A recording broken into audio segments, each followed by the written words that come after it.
Bendiciones para todos. Dios les bendiga grandemente en esta semana de reflexión. Pero antes de iniciar, quiero invitarles para que nos sigan en nuestras redes y también para que compartan este hermoso mensaje.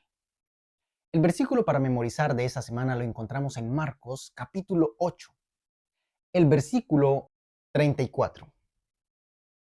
Luego Jesús llamó a la gente y a sus discípulos y les dijo: si alguno quiere venir en pos de mí, niéguese a sí mismo, tome su cruz y sígame. Este versículo es impresionante. Podemos meditar solo en este versículo en esta semana y sacaríamos grandes lecciones. ¿Está usted dispuesto a tomar su cruz y seguir a Jesús, pese a las circunstancias exteriores? Una gran pregunta. Es un gran desafío a seguir a Jesús.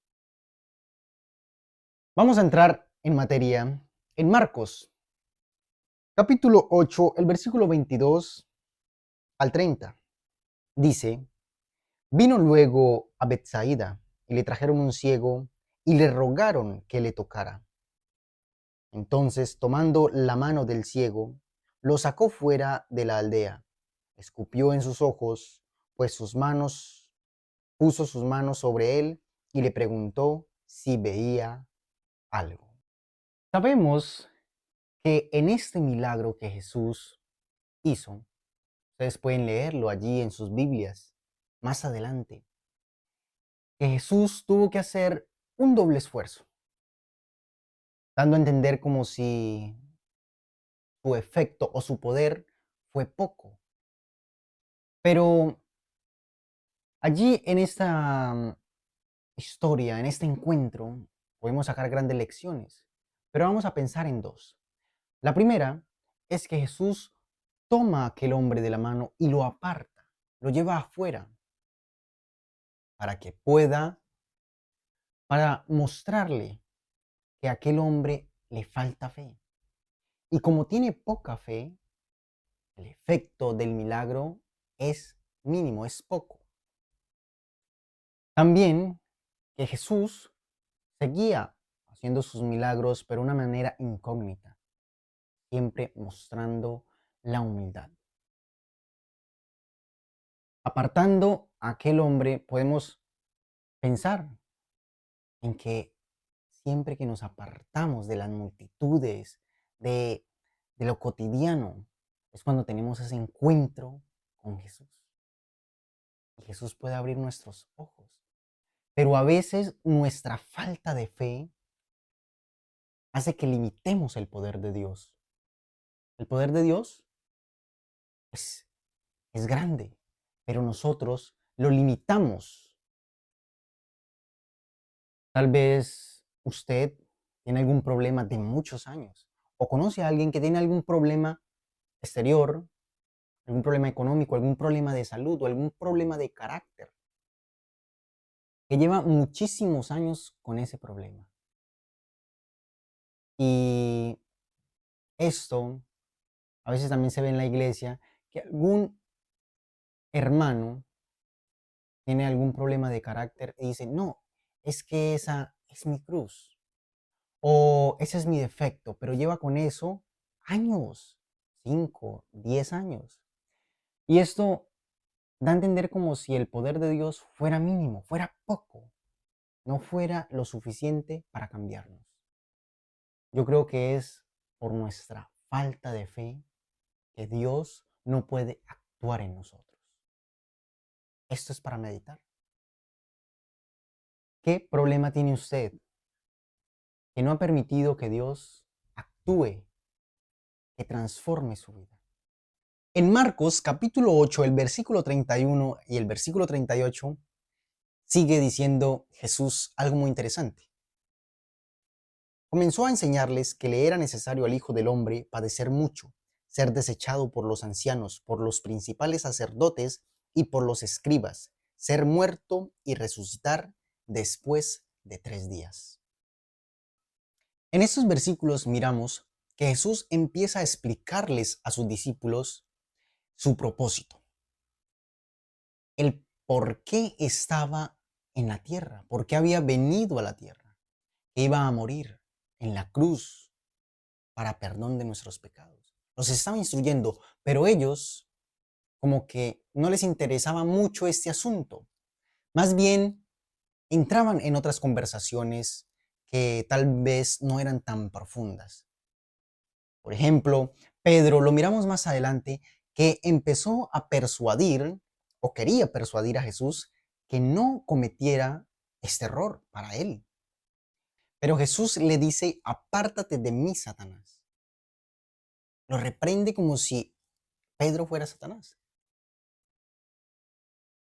Yo creo que cada vez que nosotros nos alejemos, perdamos esa conexión con Dios, con la voluntad de Dios, fácilmente podemos ser instrumentos de Satanás. Nos convertimos en soldados del enemigo. Pero cuando estamos en sintonía con Dios, cuando estamos acorde con los principios, con la voluntad de Dios, las cosas son diferentes. Vemos las cosas de una manera diferente. Por eso Jesús le dijo a Pedro en ese mismo versículo, cuando lo reprende, le dice, porque está mirando las cosas humanas. A veces nos quedamos en lo humano, en lo terrenal, pero no miramos más allá. Y eso nos pasa cuando hablamos con una persona que a veces está más, digámoslo así, más profundizando, más empapado de las cosas celestiales. Uno habla con una persona de esas y como que habla diferente, uno lo mira diferente. Y a veces como que uno se siente que choca con uno, porque está en un ambiente diferente o tiene un pensamiento diferente. Tal vez nosotros estamos muy en lo terrenal, en lo básico, en lo pasajero. Miremos lo que dice este versículo del mismo capítulo. Versículo 35. Todo el que quiera salvar su vida, la perderá. Y todo el que pierda su vida por causa de mí y del evangelio, la salvará. Versículo 36. Porque de qué le aprovechará el hombre ganar todo el mundo si pierde su alma. En estos versículos también Jesús intenta de nuevo llamar la atención a los discípulos para que entiendan el propósito por el cual Jesús está aquí, que se está esforzando por perder su vida. Y los invita también a ellos para que mediten que todo aquel que se esfuerza por salvar su vida la perderá. ¿Acaso no caemos nosotros en este error cuando decimos la salvación es individual y nos esforzamos cada quien por nuestro lado y no ayudamos a nuestros hermanos, pensando siempre de manera egoísta? Bueno, la salvación es individual. Pero ¿cuántas veces ayudamos a nuestro hermano, lo acompañamos, lo llevamos, lo guiamos? También hay que mirar la moneda por ambas caras. Me gustó el texto que leí en esa semana que dice, no es tonto quien da lo que no puede conservar para ganar lo que no puede perder. En Marcos, capítulo 9, en el versículo 1 en adelante, podemos mirar algo interesante. La transfiguración de Jesús. Jesús le dijo a sus discípulos que algunos iban a poder ver el reino de Dios manifestarse en su gloria, y lo hicieron cuando Jesús hizo la transfiguración. Solo 3 discípulos de ellos, de los 12, pudieron ver esto tan maravilloso. Pero después de eso pasa algo muy interesante. Se encontraron con los otros discípulos intentando ayudar a un hombre que tenía a su hijo con un espíritu, con un demonio, pero que no podían hacer nada. Aquel hombre, entendiendo la situación, se acerca a Jesús, apenas lo ve, se acerca a Jesús y le dice, si puede, ayúdame.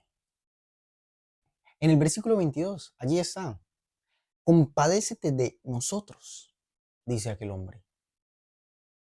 Qué interesante. Una vez más, el hombre limitando el poder de Dios. No confiaba, no tenía esa confianza plena en Jesús. Y por eso lo vemos en sus palabras. Si puede, pues como que si puede hacer algo, hágalo. No confiaba plenamente. Pero Jesús va más allá y le da a entender a aquel hombre su poca fe. Lo vemos en los versículos más adelante cuando Jesús motiva a aquel hombre a que simplemente tiene que creer, tiene que confiar. Y aquel hombre dice que cree, pero que le ayude a su incredulidad. Y es que en cada historia, en cada momento, en cada encuentro, nos vemos reflejados nosotros. En cada etapa. Hemos pasado por esos momentos. ¿Cuántas veces no nos ha tocado a nosotros presenciar un milagro? Pero porque Dios nos ha motivado a entender nuestras limitaciones, tanto en poder o tanto en fe, en cosas espirituales. Y nos ha tocado decir en silencio o a gritos, Señor, creo, ayuda a mi incredulidad, creo muy poco. Yo sé que tú puedes, pero a veces me cuesta creer. Ayúdame. Nos ha pasado. Más adelante, en el versículo 30, en adelante, miramos cómo los discípulos iban conversando por la importancia de quién podría ser el primero. Siempre ellos enfocados en las cosas terrenales. Aún no entendían las instrucciones que les había dado y que les estaba dando el Maestro. Jesús quería instruirlos en la importancia de su propósito en la tierra y ellos seguían esforzándose por meditar en cosas terrenales. ¿Quién era el primero? ¿Quién era el mayor? Pero Jesús, una vez más, los motiva a que pensemos, nos motiva. Eso es para nosotros también, en las cosas celestiales. Y en el versículo 35 dice lo siguiente.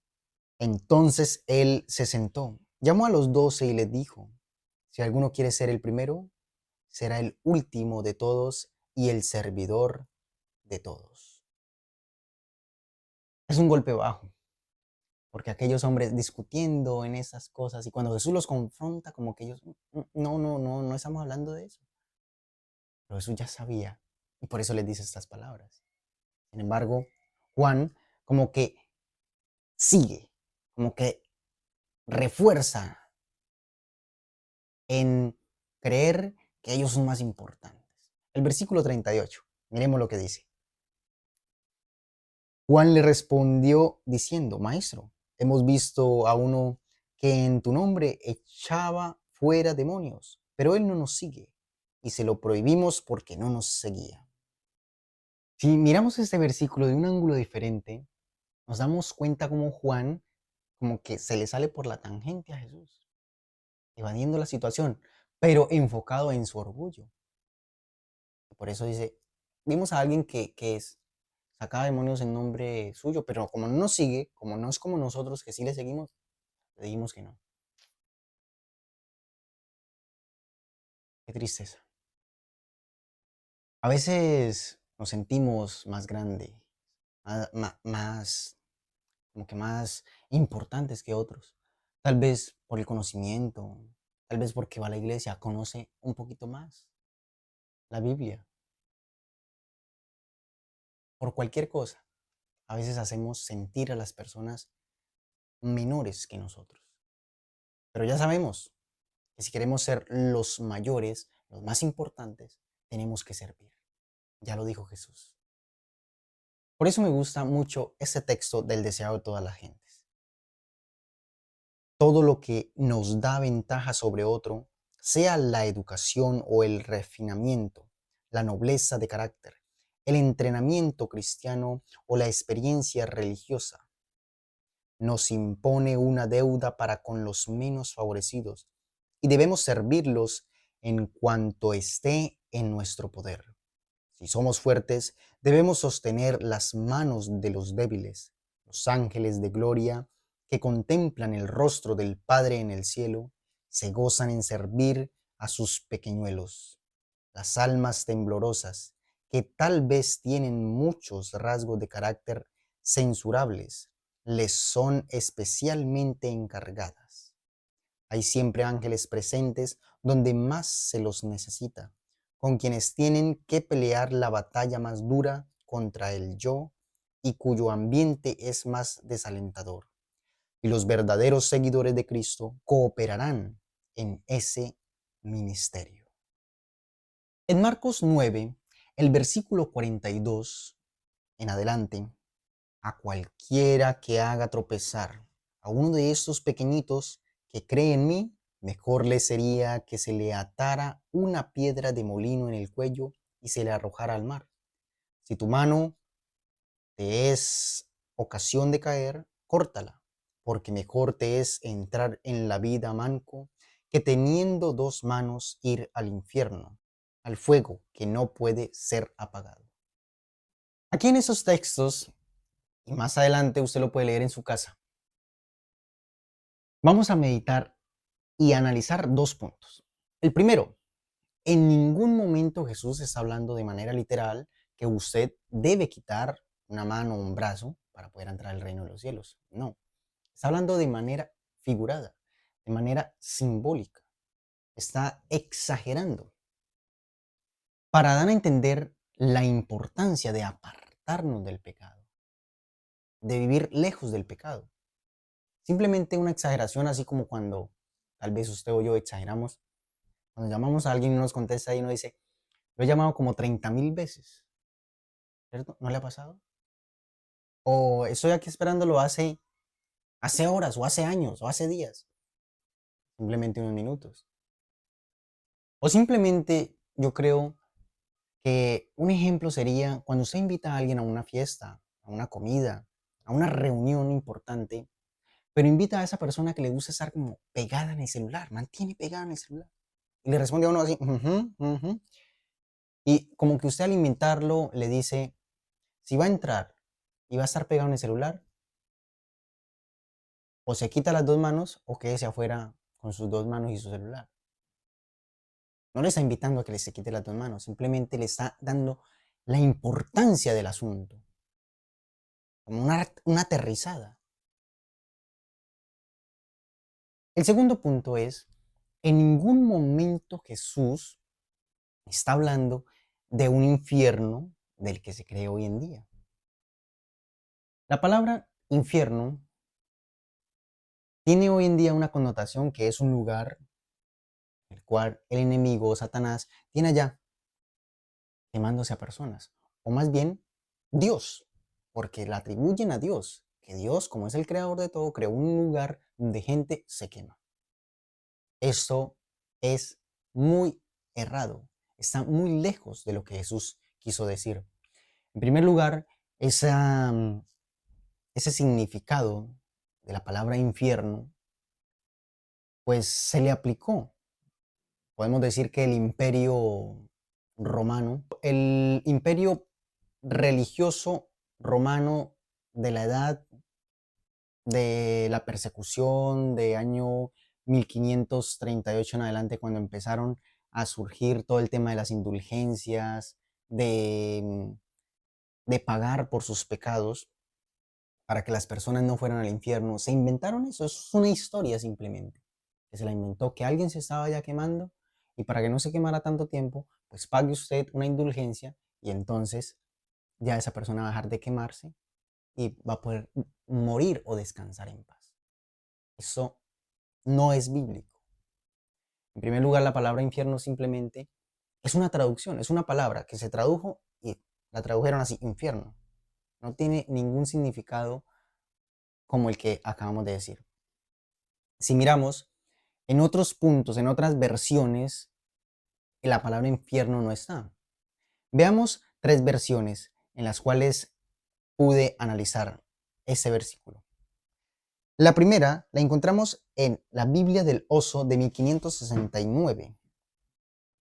Marcos 9, versículo 43. Mas tú, mano, te fuere a Calía o a Calío de caer, córtala. Mejor te es entrar a la vida maco que teniendo dos manos y al quemadero, al fuego que no puede ser apagado. Esta versión, si nos damos cuenta, dice al quemadero. Al quemadero. Un poco como que diferente, ¿cierto? Un poco bastante. Ahora veamos otra versión. Versión israelita nazarena, 2011. Versículo 43 del capítulo 9. Si tu mano te hace tropezar, córtatela. Te conviene más entrar manco a la vida que teniendo dos manos. Ir al crematorio, al fuego inextinguible. Interesante. Ya ahora dice crematorio. Al crematorio. Ahora veamos Biblia Septuaginta al español. Versículo 43 del capítulo 9 de Marcos. Si tu pie te escandalizare, córtalo. Bello es que entres en la vida cojo, que los dos pies teniendo arrojado seas en la gehenna, al fuego, el inextinguible. Interesante, ¿no? Crematorio, gehenna, quemadero. Pero ¿por qué esas palabras? Bueno, Jesús, como era un excelente maestro, siempre daba aplicaciones de lo que las personas tenían al frente, de su entorno, de su cultura. Era un excelente maestro. Y él, como ellos conocían la palabra Gehenna, vamos a hablar de Gehenna o del quemadero también, porque puede ser muy acertada esta palabra, el quemadero, que era un lugar en el cual un hueco en Jerusalén o en las aldeas, un hueco donde se echaban cantidad de cosas, basuras, imagínense ustedes en ese entonces, basura, personas tiraban sus desperdicios, animales muertos, y entonces le prendían fuego allí aquello para que estuviera purificándose, no salieran malos olores, ni tampoco llegaran allí los animales, los carroñeros, y entonces permanecía aquello prendido con fuego, purificando, pero también a pesar del fuego, pues habían gusanos que al parecer como que no se extinguían porque mantenía allí la suciedad y pues el gusano mantenía allí vivo y el fuego mantenía también, permanecía prendido para purificar. Y Jesús dice, hace el ejemplo, mejor es que se corte un brazo o un pie, que vaya con los dos pies a la gehenna, donde el fuego no se apaga, donde el gusano no muere. Una aplicación sencilla. Luego, el hombre, para querer, podemos decir, monopolizar al pueblo por economía, por beneficio a sí mismo, pues distorsionó aquel significado, aquella palabra. Un campesino, alguien que haya tenido una finca, vivido en una finca, lo entiende. Uno en la finca, yo por ejemplo, me acuerdo que teníamos un hueco grande en el cual echábamos toda la basura y en cierto tiempo se le prendía el fuego para que se purificara y seguir arrojando allí el desperdicio. Eso era lo que Jesús quería dar a entender. En ningún momento lo que hoy en día casi la mayoría de las personas creen. Pero como siempre, nosotros distorsionamos las cosas, el mensaje que Dios nos quiere dar, las instrucciones del Maestro. Jesús instruía a sus discípulos y se les era difícil entender a ellos, porque estaban aferrados a lo terrenal. ¿Y tú qué impide entender el propósito por el cual Jesús vino a esta tierra, por el cual Jesús murió en la cruz? ¿A qué te aferras tanto?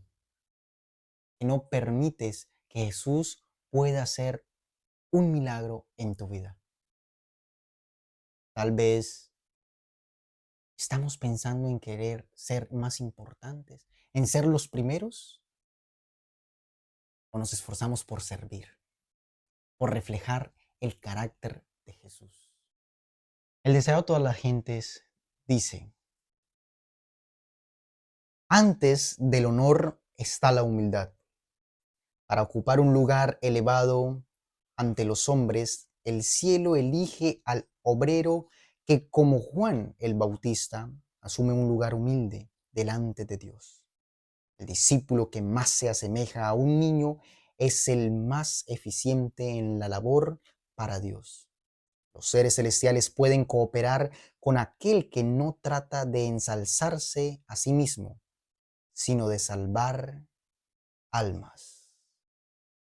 Que Dios nos ayude y nos dé fuerzas para permitir que Dios obre en nosotros y nos pueda abrir nuestros ojos para ver las maravillas que ha hecho, que hace y que hará por ti y por mí.